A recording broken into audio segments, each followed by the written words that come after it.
এদিকে ভয়ানক অ্যাকশনে আওয়ামী লীগ, পুলিশের ব্যারিকেড ভেঙে ধানমন্ডি 32-এ প্রবেশ করেছে আওয়ামী লীগের গেরিলা বাহিনী। পিছু হটল পুলিশ এবং সেনাবাহিনী। ডক্টর ইউনূসের ডেডলাইন ঘোষণা দিল আওয়ামী লীগ থেকে।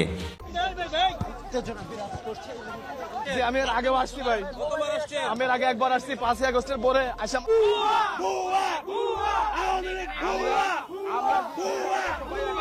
দর্শক যে যেখানে আছেন আশা করি ভালো আছেন। আপনি আওয়ামী লীগকে যতই মারেন এবং কাটেন, আওয়ামী লীগ কিন্তু বঙ্গবন্ধুর ভালোবাসায় 32 নম্বরে আসবেই, ঠিক তাই প্রমাণ করে দিল আওয়ামী লীগ।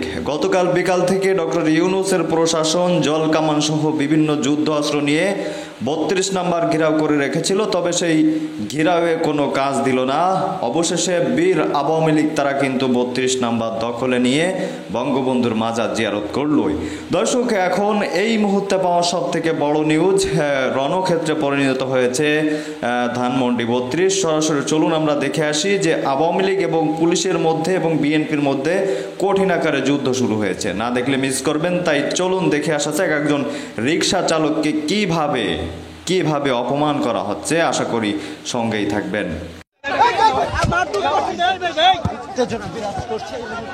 আমি এর আগেও আসছি ভাই, আমি এর আগে একবার আসছি 5ই আগস্টের পরে আসে আমার ঢুকতে দেওয়া হলো না ভিতরে। আজকের এই পরিস্থিতিতে আসার উদ্দেশ্য কি ভাই? আমি কোনো রাজনীতি কোনো দলের উদ্দেশ্য নিয়ে আসিনি ভাই, আমি কোনো ব্যক্তিত্ব নিয়ে আসিনি, আমি কোনো বড় ভাইয়ের কাছ থেকে কোনো রাজনীতি দলের কাছ থেকে টাকা নিয়ে ফুল কিনিনি। আমার সৎ উপার্জনের টাকা দিয়ে আমি ফুল কিনে নিয়ে আসেছি ভাই। এর পিছনে কোনো রাজনীতির সম্পর্ক নেই, আমি কোনো রাজনীতি করি না। আমি সাধারণ একজন রিক্সা চালক, আমি ঢাকা শহরে রিক্সা চালাই। এখানে আসার দাবিটা কি আপনার? আমার কোনো দাবি নেই ভাই, আমি বঙ্গবন্ধু শেখ মুজিবুর রহমানকে ভালোবাসি, তার প্রতি শ্রদ্ধা জানাতে আমি এখানে এসেছি। তাছাড়া আমি কোনো দলকে ভালোবাসি আমি এখানে আসিনি ভাই, এটাই আমার বড় পরিচয়। এখানে তো যারা এসেছে তারা বিভিন্ন সময় এখন যদি এটা জাতির যদি মনে হয় যে আমি একজন সৎ মানুষ এই জায়গায় এসে আমি বিপদগ্রস্ত হবো, তাহলে এর জন্য আমি প্রস্তুত ভাই, আমার কোনো সমস্যা নেই, আমি হাসি মুখে নেবো এগুলো। তাছাড়া আমার আসলে এখানে আমি কোনো রাজনীতি করার জন্য আসিনি, এখানে আওয়ামী লীগকে প্রতিষ্ঠিত করার জন্য আসিনি, শেখ হাসিনাকে ফেরত আনার জন্য আমি আসিনি। আমি একজন সাধারণ নাগরিক, বাংলাদেশে আইডেন্টি কার্ড আছে, আমার এনআইডি কার্ড আছে, আমার পরিচয় আছে, আমার বংশ পরিচয় আছে, আমি কোনো রোহিঙ্গা না ভাই। আমার জন্মস্থান, আমার সব ঠিকানায় যে এখানে লেখা আছে, আমার বাবার নাম, আমার জেলা, আমার থানা, আমার উপজেলা সব এখানে লেখা আছে ভাই। আমি এখানে আসছি, আমি শুধু বঙ্গবন্ধুকে ভালোবাসি, তার কারণে আমার সাথে কোনো রাজনীতির কোনো সম্পৃক্ত আমার সাথে নেই ভাই। আমি কোনো দল করি না, আমি রিক্সা চালাই ভাই, এই যে আমার পরিচয়। মাদার ট্যাগে রিক্সা চালাই, সবুজ বাগথানা, মাদার ট্যাগ সবুজ বাগথানা ভাই। যে মোবাইল, এই যে মোবাইল, আমার মোবাইল চাইলে আমি দেবো, সমস্যা নেই।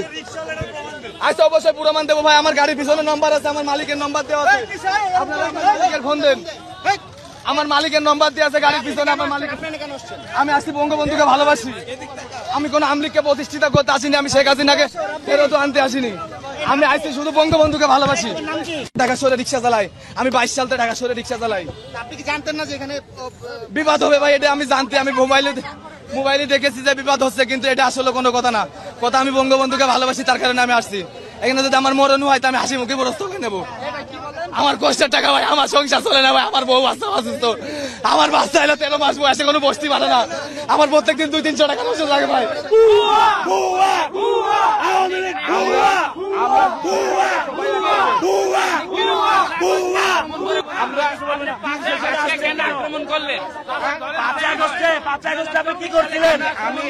আমি দলের নেতা কর্মী না, আমি একজন সমর্থক কথা বলতেছি, আমি নেতা কর্মী না।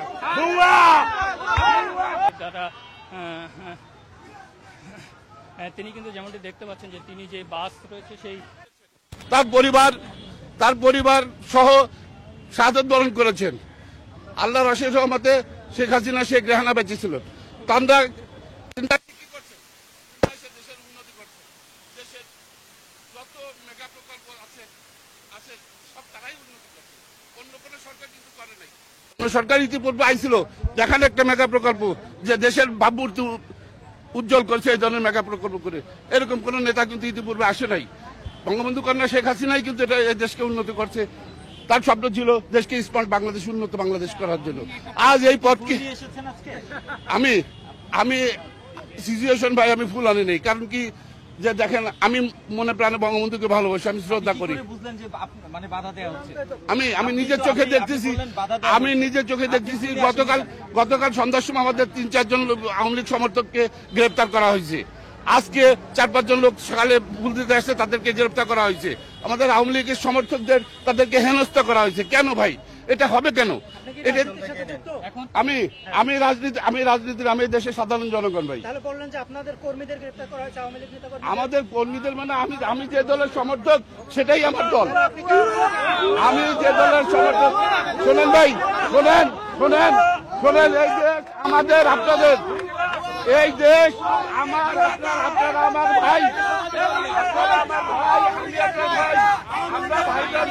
আমরা একসাথে দেশে থাকবো, আমরা একসাথে থাকবো ভাই, আমরা একসাথে চলাফেরা করবো। আজ আমরা বলতেছি এই ধরনের প্রতিহিংসা বন্ধ হোক। আমরা সমাজে সম্মিলিতভাবে বসবাস করি, আমাদের নেতৃত্বের শ্রদ্ধা করি, আমাদের নেতা কর্মীদের শ্রদ্ধা করি। আমরা যাকে যে দল সমর্থন করে আমরা সেই দলের সমর্থন করে আমরা দিন শেষে সামাজিকভাবে সবাই একসাথে বসবাস করি। এটাই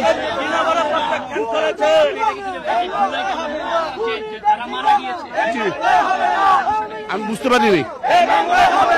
মারা গিয়েছে বা জুলাই অভ্যুত্থানে যারা হত্যা হয়েছে তাদের বিচার চাচ্ছে, তারা বলছে 2000 মানুষ প্রাণ দিয়েছে। এটা আইনি প্রক্রিয়া, আইন যেটা সাব্যস্ত করবে সেটাই আমরা সবাই মানাবো, তাই না? যেটা আইন সম্মত হবে সেটাই হবে। এখানে আমরা সাধারণ মানুষ একটা মন্তব্য করে বিরোধ করতে চাই না।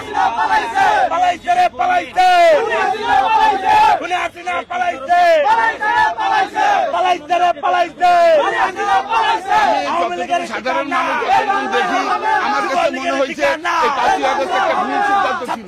ঠিকানা এই বাংলায় হবে না।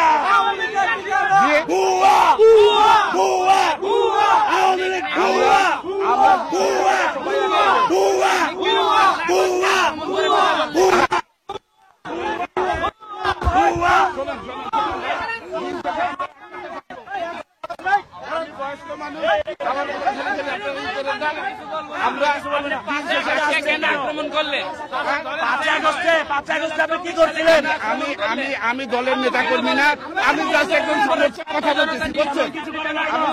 সমর্থক কথা বলতেছি, আমি নেতা কর্মী না।